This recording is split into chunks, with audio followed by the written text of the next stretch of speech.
In this unit, we're learning to solve systems of equations in a few different ways.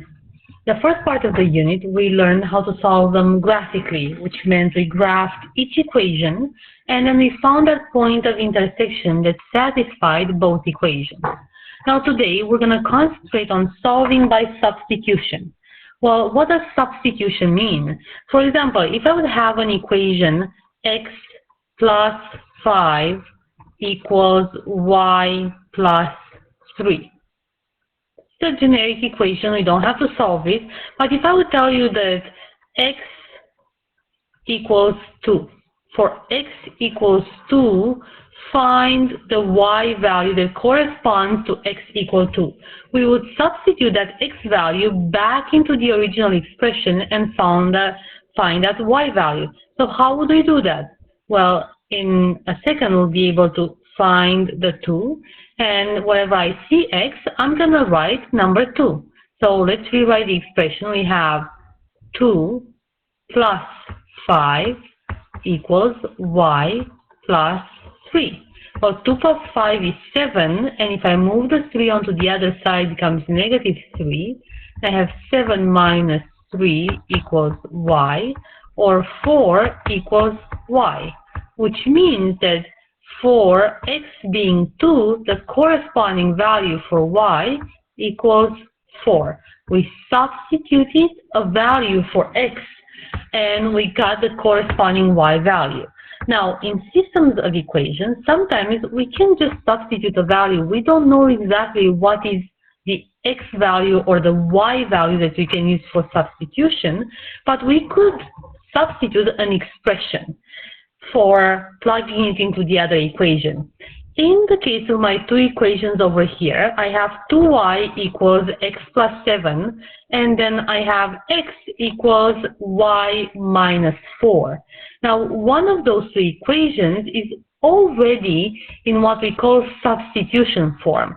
Well, let's look at the two of them. In the first one, 2y equals x plus 7.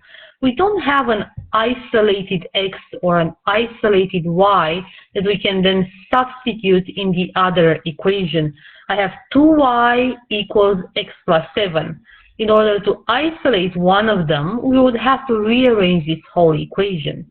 Let's look at equation number 2, at this one.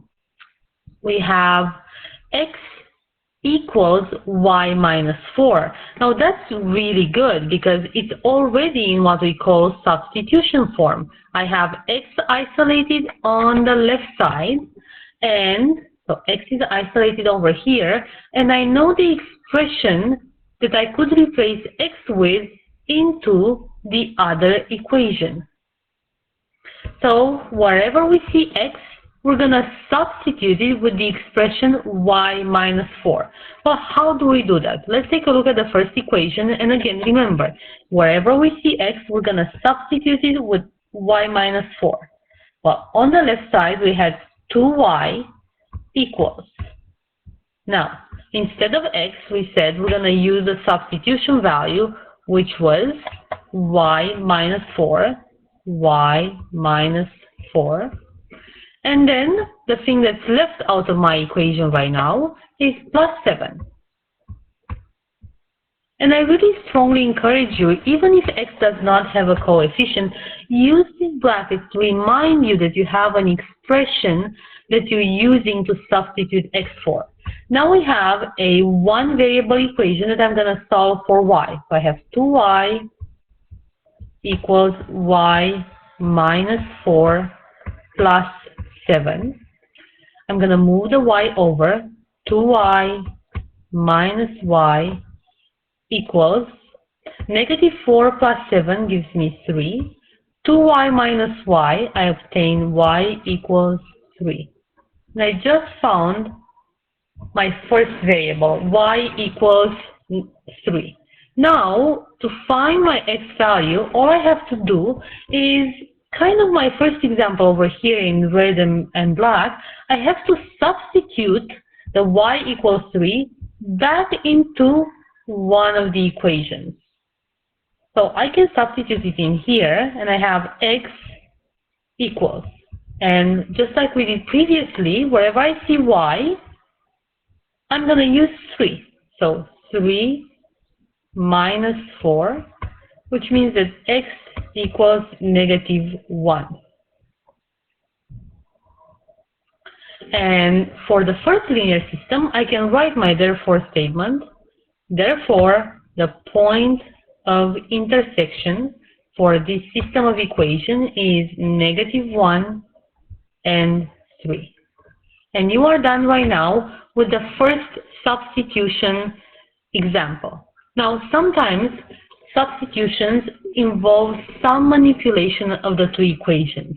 The next example that we're going to do, we're going to take a look at what happens when the system of equations that I have is not set up in this form, where I have two equations that look more like the first one, not like the second one necessarily. How are we going to deal with them? And we're going to write our second system of equations.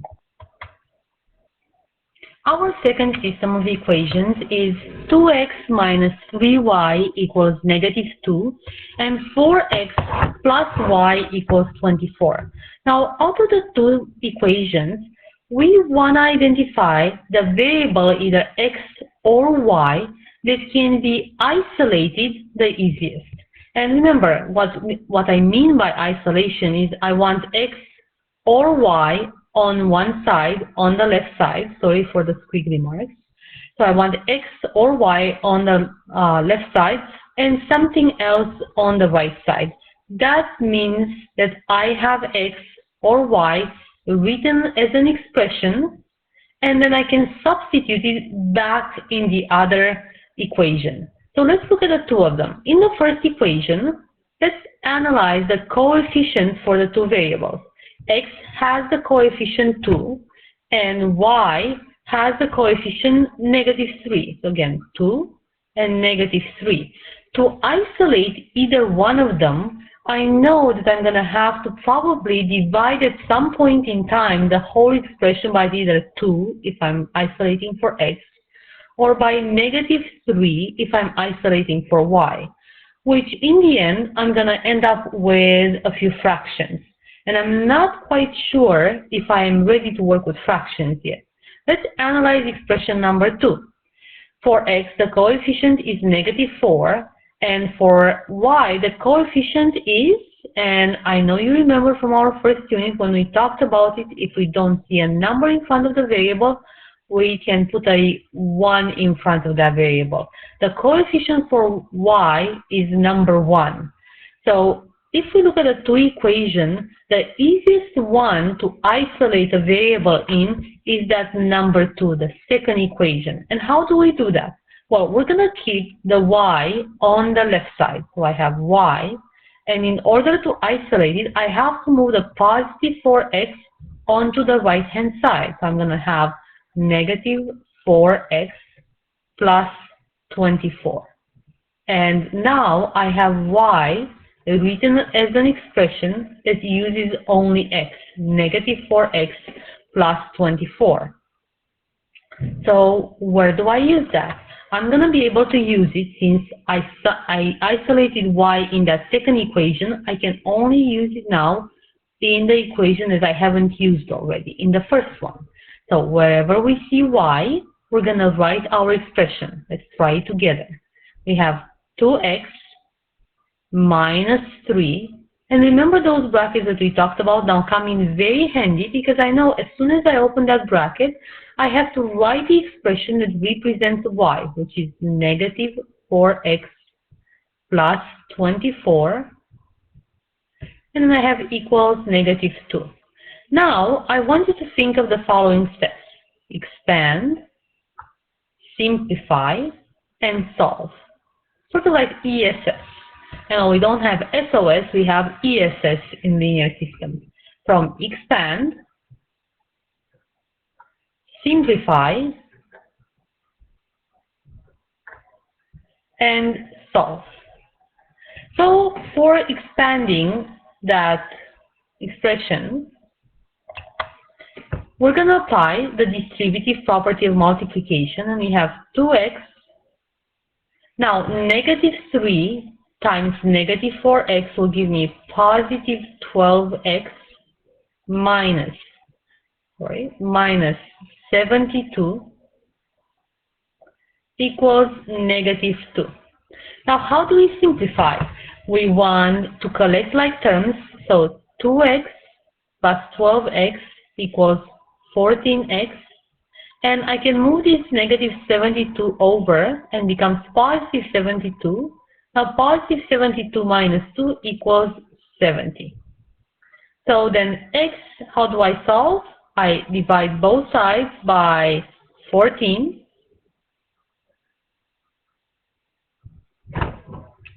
So we have x equals 70 over 14.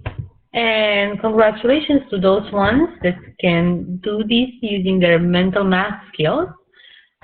70 divided by 14 is x equals 5. And I found my first variable, which is x equals 5. Now back to finding that y value. Now that we know what x is, I can go back to my red equation and say, hey, wait a second, I have y on the left-hand side, and now in my expression on the right-hand side, I can substitute x for 5 and find the y value. So I have y equals -4, and apologize for the squiggles, 4 times 5 plus 24. Now, -4 times 5 gives me -20 plus 24, or y equals 4. And I know now you can help me write that therefore statement, and you can go ahead while I'm changing the color. How do we write the therefore statement? Therefore, the point of intersection of the two lines has the coordinates 5 and 4. And that is the end of our problem. Now for homework, I want you to try at least 3 linear systems and solve by substitution.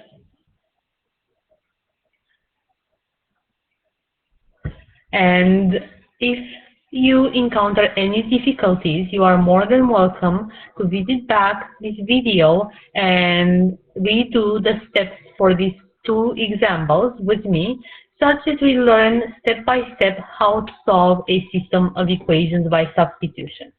Thank you, and I will see you tomorrow in class.